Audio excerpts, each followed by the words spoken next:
안녕하십니까, 사업이야기입니다. 자, 오늘은 지난 1월 14일 배달의 민족에서 고객들을 위해서 편의성을 제공하겠다고 상상도 못할 업그레이드를 했죠. 저도 이제 이 소식을 구독자님들에게 알려드리고 싶었지만 또 제가 이 내용을 정확하게 이해를 하고 제가 운영하고 있는 가게에 적용도 해보고 해서 열흘 정도 나름대로 공부 많이 했습니다. 어렵네요. 저는 이 자리를 빌어서 배달의 민족에 정말 고맙다고 감사 인사 한번 드릴까 합니다. 배달의 민족 감사합니다. 왜 감사하냐고요? 배달의 민족에서 저희 같은 자영업자 사장님들께 세상 일이 워낙 복잡하고 머리 아픈 세상입니다. 장사도 안 되고 치매 걸리지 말라고 열심히 뇌운동하면서 공부하라고 이번에 이렇게 업그레이드를 시켜주신 것 같아요. 농담이고요. 그 내용을 자세히 살펴보도록 하겠습니다. 배달 빠른 순, 배달 팁 낮은 순, 주문 많은 순, 별점 높은 순, 가까운 순, 찜 많은 순, 최소 주문 금액 순, 이제 이렇게 정보를 볼 수 있도록 탭을 만들어서 업그레이드를 시켜놨는데 자세히 살펴보면 이걸 왜 했을까 의문점이 많이 떠오르네요. 이 부분에 대한 문제점.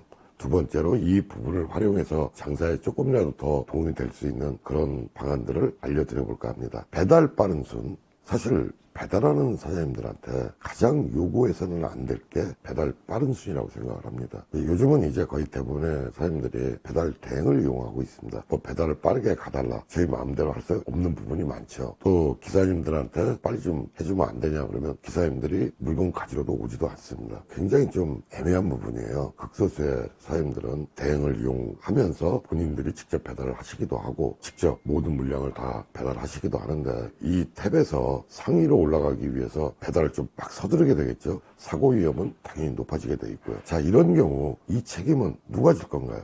배달의 민족에서 져주겠죠. 배달 팁 낮은 순, 이것도 좀 문제가 많습니다. 사실 요즘같이 코로나19 환경에 소비자분들이 돈이 여유가 없는 그런 상황이기도 하고 여기서 배달 팁을 더 낮춰버리면 사실 남는 게 아무것도 없습니다. 지난달인가 그 배달의 민족에서 공지한 걸 보니까 12월달 광고비를 1월 29일 날 15만 원까지 지원을 하겠다 이렇게 공지를 올렸는데 근데 뭐 이런 지원을 해주는 것보다 이런 엉뚱한 제도를 좀 안 만들었으면 하는 게 제 개인적인 바람입니다. 주문 많은 순, 이거는 저희들이 어떻게 해볼 수가 없죠. 고객분들이 선택을 해서 주문이 많은 집일수록 유리하겠죠. 그런데 이것도 좀 문제점이 있는 게 오래된 가게들, 이 광고비를 많이 쏟는 가게들, 이런 가게들한테 상당히 유리하다는 얘기죠. 이것도 조금 약간의 형평성에 문제가 있는 것 같습니다. 별점 높은 순, 참 이거 정말 문제가 많은 것 같아요. 보통 별점으로 4.8점, 4.9점 뭐 상당히 높습니다. 그것도 가게를 1년 이상, 6개월, 뭐 2년, 3년 운영하신 분들은 어찌됐든 악플은 달리게 돼 있고 별점은 5점 만점에서 조금씩 떨어지게 돼 있는데 실제 제가 이 관련된 탭을 열어서 상위에 있는 업소들은 대부분 리뷰가 1개 달렸거나 2개 달렸거나 뭐 이거는 사실 장사를 하기 위해서 업체 사장님들이 직접 올렸을 수도 있고 고객분들이 올렸을 수도 있겠지만 1개, 2개 붙어있는 업소들이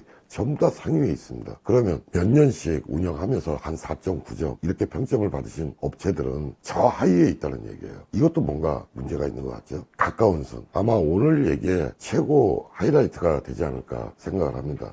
제가 고객센터에 문의를 해보니까 깃발 꽂은 거에 가까운 순으로 노출이 된다 이렇게 얘기를 하더라고요. 통화를 하고 나서 한 일주일 가까이 계속 확인을 해봤습니다. 근데 아니더라고요. 자기 가게 주소하고 가까운 곳입니다. 사실 깃발을 많이 꼽는 곳이 배달의 민족한테는 아주 중요한 고객이죠. 이제 울트라콜 무용시물론도 요즘 나오고 있는데 아마 이 부분은 배달의 민족에서 빠른 시간 내에 업그레이드 하지 않을까. 그 다음에 이제 최소 주문 금액에 순위를 매겨서 노출이 되도록 그렇게 업그레이드를 하셨는데 이 부분 역시도 최소 금액은 업소에서 올린 걸 보니까 뭐 3,000원 뭐 이런 것들이 있더라고요. 그래서 들어가서 확인해 봤더니 실제 거기에 메인 음식들은 대부분 14,000원 이런 상황이고 사이드 메뉴가 3,000원 뭐 이런 상황입니다. 그렇게 하고 거기는 최소 금액 3,000원에 배송료 고객님들이 부담하는 게 4,000원 뭐 이런 형태로 붙어 있던데 정말 이거야말로 눈 가리고 아웅하는 거죠. 지금까지 이번에 업그레이드된 그런 부분에 대해서 문제점들을 짚어봤는데 뭐 문제가 있어도 저희 자영업자들이 어떻게 해볼 재간이 없습니다. 저희도 나름대로 또 이걸 활용해서 저희 장사가 조금이라도 더 도움이 될 수 있도록 공부하고 연구해서 정말 머리가 아프더라도 뭐 진행을 해야 되겠죠. 배달의 민족을 전혀 이해하지 못하시는 그런 사장님들이라든가 연세가 있으신 사장님들도 많으시죠. 그런 분들은 이게 무슨 소리인지 조차 알 수가 없죠. 어찌됐든 제가 이 부분을 또 활용해서 조금이라도 매출을 올릴 수 있는 이런 부분들을 지금부터 한번 소개시켜 드려볼까 합니다.